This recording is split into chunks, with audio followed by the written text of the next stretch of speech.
성도 여러분, 한 주간 평안하셨습니까? 삶의 순례를 마치고 우리 하나님 아버지의 품, 아버지 집에 나오신 우리 성도님들 진심으로 환영하고 축복합니다. 예배를 통해서, 말씀을 통해서 하나님의 사랑의 음성이, 또 그 마음이 우리 안에 켜켜이 채워지는 귀한 은혜 임하기를 축복합니다. 오늘은 믿음의 눈을 가진 사람이라는 제목으로 함께 말씀을 받도록 하겠습니다. 주변의 사람들과 이야기를 나누다 보면 이야기를 재밌게 하시는 분들이 계십니다. 음성도 좋아야 되고요. 뭔가 말투도 좋아야 이게 재밌게 들려지는 것 같기도 합니다. 그런데 어떤 이야기가 재밌게 들려지기 위해서 또 한 가지 필요한 건 뭔가 세세한 지식들인 것 같아요. 많은 정보들을 알고 있고 그것들을 전해주면 더 귀가 열리는 것 같습니다. 예전에 친구랑 야구 중계를 보는데요. 그때 박찬호 선수라는 선수가 미국 프로야구 메이저리그에서 너무 활약을 잘할 때였습니다.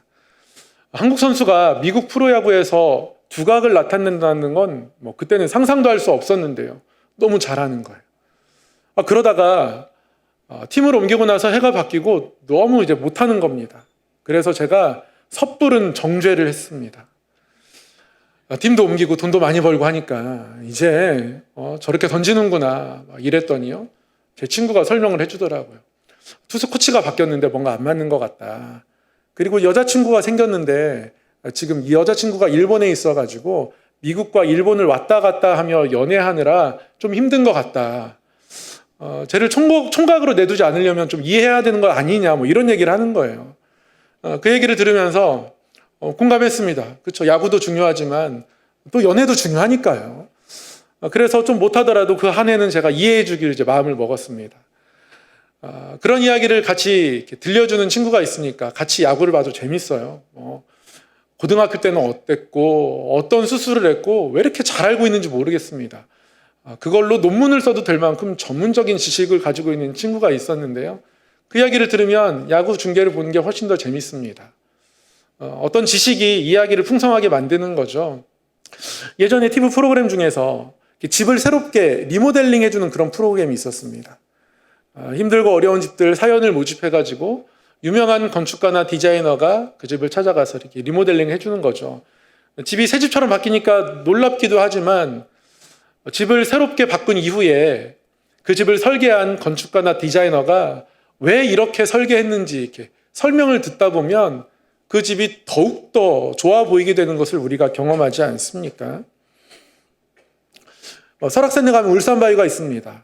바위가 멋있기는 한데요. 저는 그게 왜 울산바위인지 몰랐습니다. 또 누가 얘기해줘요. 같이 가신 분이. 목사님, 저게 왜 울산바위인지 아십니까? 바위 사이에 바람이 통하면 바람이 사람 울음소리를 낸다고 해서, 그래서 울산바위입니다. 울산은 저기 경상도에 있는데 왜 울산바위인가 그때까지는 몰랐거든요. 근데 이런 이야기를 곁들여주면서 같이 여행을 하면 또 그 여행이 더 풍성해집니다. 여행이 풍성해짐과 동시에 이런 스토리텔러들과 함께 있으면 뭔가 이야기를 들으면서 저의 시각이 넓어지고 바뀌는 것을 좀 경험하게 돼요. 그런데 오늘 말씀 가운데 이렇게 시야가 열리고 그래서 더 많은 것들을 바라보게 되는 사람들 이야기가 나옵니다. 사실 성경은 가장 위대한 이야기들이 담겨있는 책인데 성경을 통해서 우리가 그렇게 변하는 것이 어쩌면 당연할지도 모릅니다. 오늘 말씀을 통해서 다시 한번 위대한 스토리, 성경이 또 예수님의 이야기가 우리의 시야와 우리의 생각들을 더 풍성하게 바꿔가는 은혜를 사모하고 또 그 은혜를 경험하는 귀한 시간 되기를 축복합니다. 오늘 말씀은 십자가 위에 예수님의 모습을 우리에게 보여주고 있습니다. 특별히 그 숨을 마치시는 마지막 장면을 오늘 말씀이 기록하고 있습니다. 예수님 십자가에 달려 돌아가십니다. 억울한 죽음이었지만 예수님 조금도 저항하지 않고 그 무기력하게 그 십자가에서 그냥 돌아가십니다. 그래서 십자가의 장면을 보면 예수님께서 모든 죄를 흡사 인정하시는 것 같은 느낌마저 듭니다. 예수님이 끝까지 억울하다고 아니라고 외치셨으면 그러면 예수님의 죽음이 억울하겠다 이런 생각 들 법도 하지만요. 예수님은 그냥 묵묵하십니다. 모든 그 죄를 받아들이는 것 같습니다. 예수님에게는 죄가 없으셨습니다. 예수님이 재판받으시는 장면을 보면 빌라도가 몇 번이고 얘기합니다. 나는 이 사람에게서 죽일 만한 죄를 찾지 못하겠노라. 나는 못 찾겠다. 예수님은 억울하게 죽임을 당하시는 겁니다. 예수님 스스로에게 죄가 없으십니다. 그런데 예수님 십자가에 달려 돌아가시면서 아무 항변도 하지 않으세요. 죄인 그대로의 모습 그것만 보여주고 계십니다. 이게 십자가 위의 예수님의 모습이에요. 그런데 이 십자가 위에서 예상 밖의 반응들이 나타납니다. 첫 번째 반응은 백부장의 반응입니다.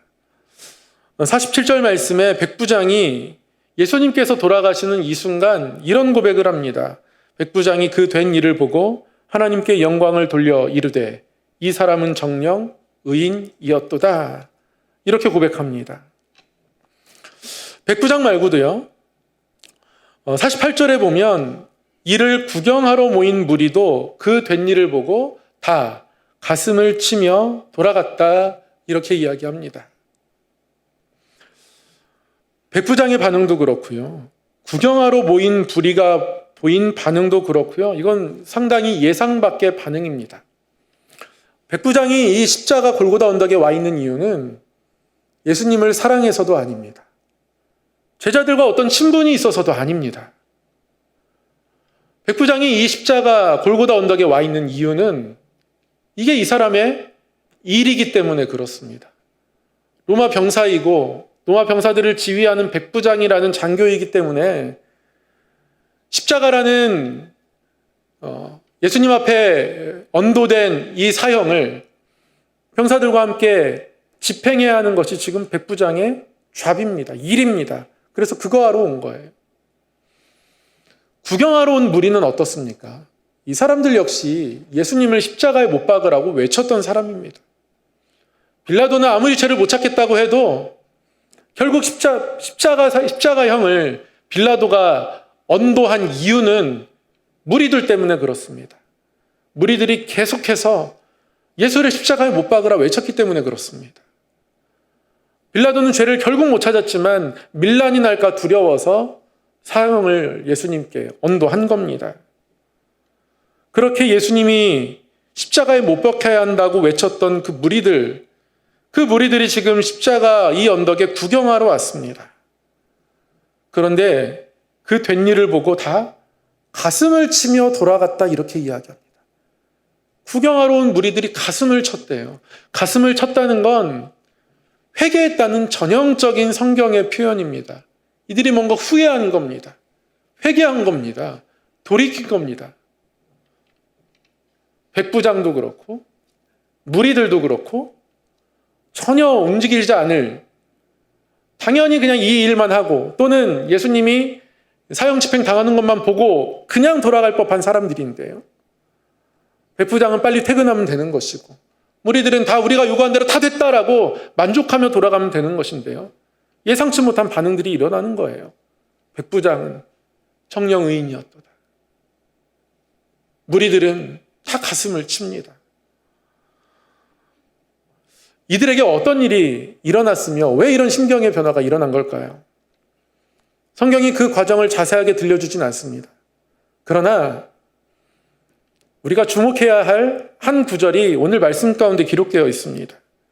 백부장도 그렇고 구경하러 모인 무리에게도 그렇고 그들이 하나님 앞에서 보인 동일한 모습이 오늘 성경 말씀 가운데 나타나는데요. 47절에도 나타납니다. 48절에도 나타납니다. 이 사람들이 하나님 앞에 한 것이 있습니다. 백부장은 그 된 일을 보았습니다. 그리고 구경하러 모인 무리도 그 된 일을 보았습니다. 백부장도 그렇고요. 구경하러 모인 사람들도 그렇고요. 그 된 일을 보았습니다. 이 보았다는 말이 그냥 눈에 보이는 대로 내가 인식했다 그런 뜻이 아닙니다. 이 보았다는 말은 내가 본 장면에 대해서 깊이 생각하고 그 장면 속에 내가 마치 빨려 들어가는 것을 경험하는 그런 신비한 봄을 경험했다. 그런 의미인 겁니다. 우리가 말씀을 본다, 이런 표현을 할 때요, 우리가 말씀을 본다라는 건 그냥 단순히 읽는다는 것을 넘어서는 표현 아니겠습니까? 말씀 보는 시간을 가져야지 라고 생각하면 말씀을 읽고 묵상하는 시간을 갖겠다는 거예요. 묵상이 뭡니까? 말씀을 나에게 주신 말씀으로 받아들이고 그 말씀에 비추어 내 삶을 돌아보고 또 하나님의 뜻이 무엇인지 생각하며 말씀을 내 삶에 적용해 나가겠다는 그런 뜻 아닙니까? 그런데 영성신학에서 이 묵상보다 더 깊은 단계를 설명하는 말이 있는데요. 관상이라는 말입니다. 저희가 신대원에 가서 목회자로서 이제 훈련을 3년 동안 받습니다. 6학기 동안 받거든요. 그 여러 훈련 중에 하나가 이제 경건학기입니다. 6학기 중에 한 학기는 무조건 기숙사에 들어와 있어야 합니다. 집이 멀든 가깝든 상관없이 기숙사에 들어와서 몇 가지 룰을 지키며 살아야 합니다. 당연히 새벽 예배 드려야 하고요. 저녁마다 방별로 경건해 해야 합니다. 그런 경건학기 중에 이루어지는 한 가지가 3박 4일 동안 침묵으로 기도원에서 생활하는 겁니다. 기도원에 가서 침묵하며 기도합니다. 근데 이때 좀 독특한 훈련을 받습니다. 말씀을 묵상하는 것을 넘어서서 말씀 속으로 내가 빨려 들어가는 듯한 경험들을 소망하면서 어떤 영적 훈련들을 받아요. 기도원 목사님께서 좀 잘 이끌어 주십니다. 그래서 말씀을 하루 종일 읽습니다. 그 중에 몇몇 본문들을 더 집중해서 읽습니다. 여러 번 읽어요. 그 뜻을 생각하고 묵상합니다. 근데 그것들이 반복되면 또 이게 말을 안 하고 지내면 뭔가 귀가 열리고 눈이 열리는 뭔가 머릿속이 맑아지는 듯한 경험을 할 수 있게 됩니다. 침묵의 힘이 위대하더라고요. 왜 중세 수도사들이 침묵하려 훈련했는지 이해가 어느 정도 되더라고요. 이 침묵하고 금식하는 이 금육의 훈련은 우리에게 가져다 주는 영적인 유익이 분명하게 있습니다. 그런 것들을 하는 겁니다. 침묵하면서 말씀을 읽고 묵상하다가 어느 순간 말씀 속으로 확 들어가는 느낌, 아니 말씀이 나를 덮는 느낌을 하게 되죠. 베드로가 예수님의 그 앞길을 막아서는 그 본문을 읽고 묵상하고, 근데 왜 자꾸 읽으라고 시키나 이런 생각이 들기도 해요. 하루 종일 읽었는데 다 묵상했는데 또 묵상하래요. 왜 자꾸 시키나 다 했는데 이러다가요. 어느 순간 묵상하면서 마치 그 현장 속으로 제가 빨려 들어가는 느낌을 갖게 됩니다. 예수님이 베드로가 바로 눈앞에 있는 것 같고 어떤 일이 일어날 줄도 압니다. 베드로가 예수님을 막아서려고 하고 제가 막 말리고 싶은 마음도 듭니다. 혼날 텐데, 엄청나게 혼날 텐데, 하지 말아야 되는데. 그런데 또 베드로의 표정을 보니까 베드로가 어떤 생각인지 어떤 마음인지 일견 공감도 되고요. 그러면서 나에게도 베드로 같은 마음이 없었는지 깨닫게 되고 망각의 영역에 있던 내 기억 속에도 남아있지 않던 어떤 일들이 다시 기억 속으로 다 되돌아와서 그것 가지고 하나님께 다 꺼내놓고 기도하게 되는 그런 경험들을 했던 적이 있습니다. 이런 것들을 관상이라고 부릅니다. 묵상보다 더 깊은 단계라고 그렇게 영성신학에서 제시하고 가르칩니다. 그런데 오늘 본문 47절, 48절에 나타난 무리가 또는 백부장이 그 되어진 일을 보았다의 이 보았다가 바로 관상이라는 뜻입니다. 그냥 본 게 아니라는 거예요. 그 보여지는 장면이 자신을 완전히 압도했다, 덮었다, 자신의 생각을 모두 지워내고 나의 모든 생각들, 경험들 다 사라지고 오직 그 장면에 내가 압도되었다, 빨려 들어갔다, 그런 뜻인 겁니다. 백부장이 구경하러 온 무리가 아주 독특한 경험을 한 겁니다. 이들이 바라본 관상, 그것이 오늘 우리가 경험해야 하는 일이기도 합니다. 예수님께서 우리를 위하여서 십자가에 달려 돌아가셨습니다. 먼 일이죠. 2000년 전에 일어난 일입니다. 멀게 느껴집니다. 자주 고백하다 보니 그것이 늘 흔히 있는 일상처럼 우리에게 다가올 때도 있습니다. 그러나 그것이 지금 여기에서 일어난 골고다 그 언덕, 십자가 그 언덕에 나와 예수님만 남겨진 듯한 독특한 경험으로 우리에게 다가와야 한다라는 것이죠.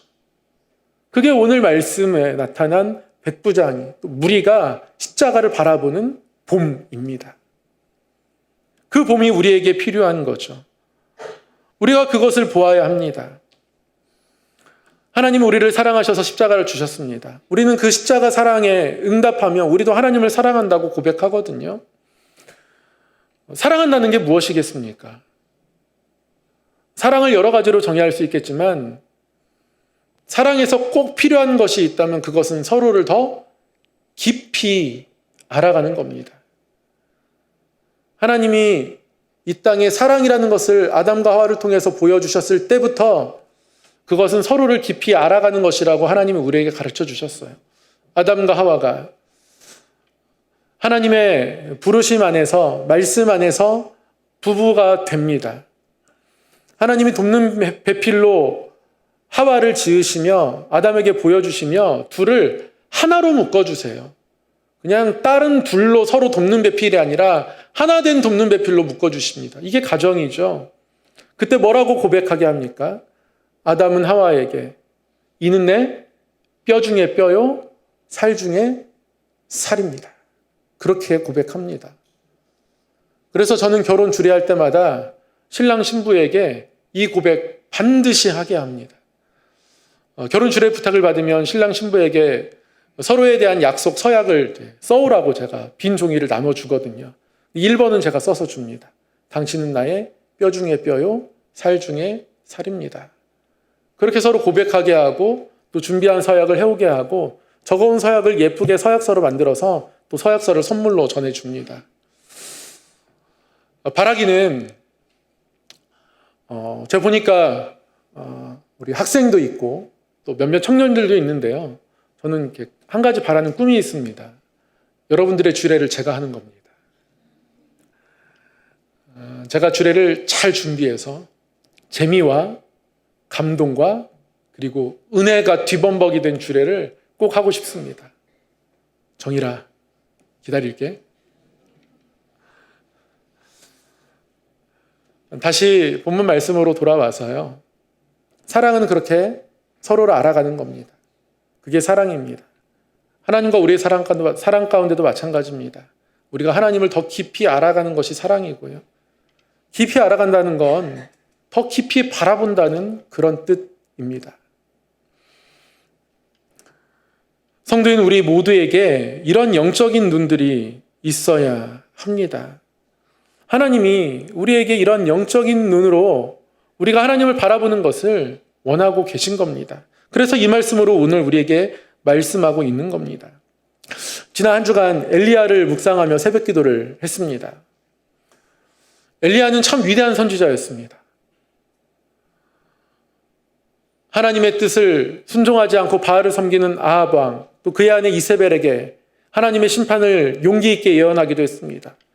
3년 동안 가뭄이 임할 것이다. 그 3년 안에 돌이키길 바라는 거죠. 그러나 돌이키지 않습니다.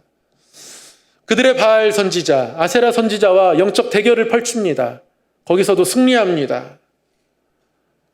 그러나 그 이후에 엘리야에게 남겨진 건 도망자라는 신세뿐이었습니다. 그렇게 하나님께 순종하고 하나님의 뜻과 능력을 나타냈지만 엘리야에게 남겨진 건 그를 죽이려고 하는 이세벨, 그리고 그를 피해 도망쳐야 하는 도망자 신세, 그거 남겨진 겁니다. 엘리야 입장에서 보면 하나님이 이세벨을 좀 막아주시면 좋겠는데 하나님 아무것도 하지 않으시는 거예요. 엘리야가 너무 두렵고 지쳤습니다. 도망갑니다. 하나님께 때로는 죽기를 구하기도 합니다. 그러다가 어떻게 해서 호렙산 동굴 속에 머물러 있습니다. 그런 엘리야를 하나님 찾아가시죠. 동굴 앞에서 엘리야를 세우십니다.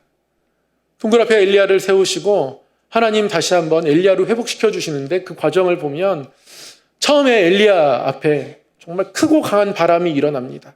바람이 어찌나 센지 바위를 깨트립니다. 그런데 엘리야가 바라는 역사는 이런 거죠. 하나님 이런 크고 강한 바람으로 홍해를 가르시고 그리고 이스라엘 백성들 건너게 하신 이후에 애국 군대는 그 바다에 다 빠지게 하셨잖아요. 하나님을 대적하는 모든 군대를 다 멸하셨잖아요.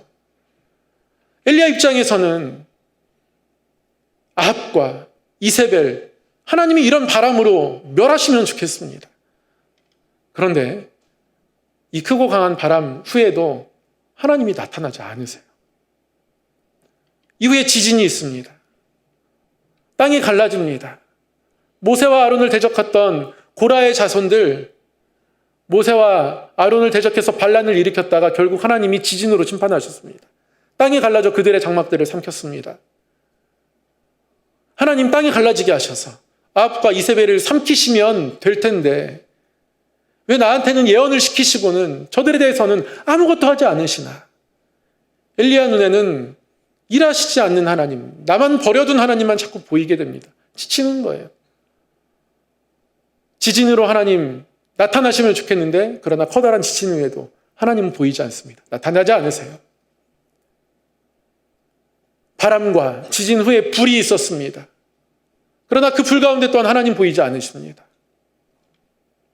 그리고 바람과 지진과 불이 있은 후에 세미한 음성으로 하나님이 엘리야에게 나타나십니다. 하나님 엘리야에게 이렇게 말씀하세요. 하나님의 계획을 말씀하십니다. 엘리야야, 아람으로 가서 다메섹에 가서 하사엘을 왕으로 기름 부어라. 이스라엘의 예후에게 기름 부어라. 그리고 너의 후계자 엘리사 만나게 할 테니까 엘리사를 너의 후계자 삼아라. 하나님이 사용하실 사람들을 하나님 불러주시는 겁니다. 내가 이런 사람 이렇게 사용할 거다. 하나님 그렇게 하나님의 계획을 나타내시는 거예요. 엘리야가 자신의 삶에 힘들고 어려운 것에 주목했을 때는 하나님이 도무지 보이지 않았습니다.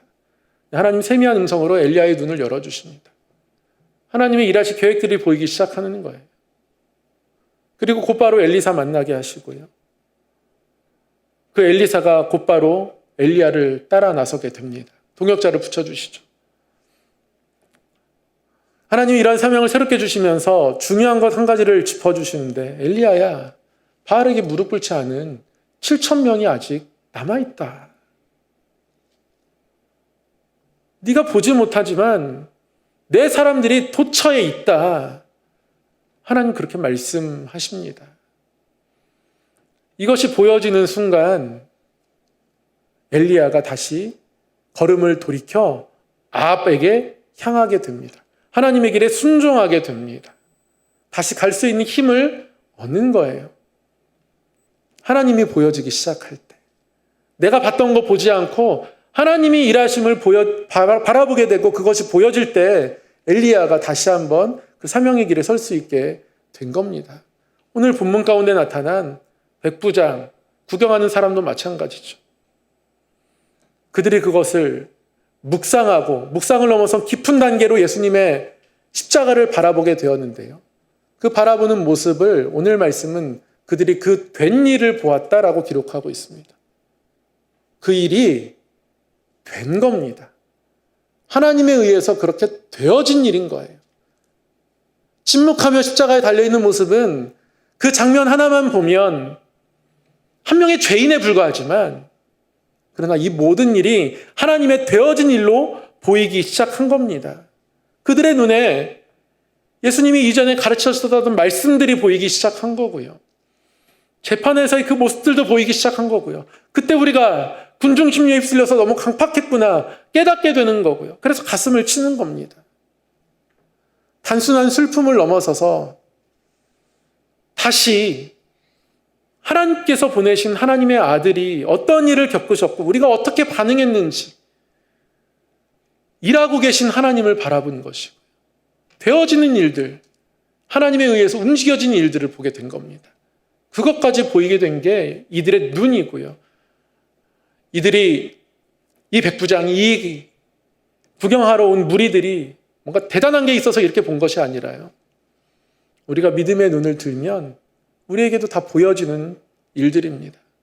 우리가 조금만 믿음의 눈을 들면 하나님을 보기 원합니다. 기도하며 나아가면 하나님의 일하심들이 보여지기 시작합니다. 내 삶의 일들이 내가 해결해야 할 일들이 아니라 하나님에 의해서 이루어지고 되어져야 할 일들로 바라보기 시작하게 되는 것이죠. 그것이 우리가 가져야 할 영적인 믿음의 눈입니다. 엘리야가 바라본 것도 아합과 이세벨 바라볼 땐 지쳤지만 하나님께서 이루실 일들, 계획들을 바라보는 순간 다시 엘리야도 수상하게 되는 거고요. 십자가 그 아래에서 구경하러 그새 모여있지만 하나님이 은혜 주시면 이게 지금 죄인으로서 돌아가시는 것이 아니구나. 내가 그것을 깨닫지 못했었구나. 가심을 치는 일들이 구경하러 온 무리에게도 일어나는 거고, 이방 군인일 뿐 맡겨진 일, 그 잡을 수행하기 위해서 그 자리에 있던 백부장에게도 하나님이 은혜 베풀어 주시면 이 일들이 지금 하나님에 의해서 되어지고 있는 거구나 보여지는 것이고, 이 하나님의 일하심을 보는 게 성도의 삶을 살아가는 가운데 누릴 수 있는 은혜인 거죠. 이 믿음의 눈을 가지고 살아가는 복된 성도 되기를 주님의 이름으로 축복합니다. 우리가 이 땅을 살아가면서 하나님이 이 믿음의 눈을 나에게 주시옵소서, 하나님 앞에 그러한 간구를 가지고 살아갈 수 있는 또한 믿음의 모습들이 우리 안에 있기를 소망합니다. 기도하겠습니다. 사랑의 하나님 아버지, 하나님께서 일하고 계심을, 하나님께서 하나님의 계획을 가지고 우리 삶 가운데 찾아오심을 믿음의 눈을 들어 바라보며 그 믿음의 여정을 걸어갈 수 있는 믿음의 성도 되게 하여 주옵소서. 예수님의 이름으로 기도하옵나이다. 아멘.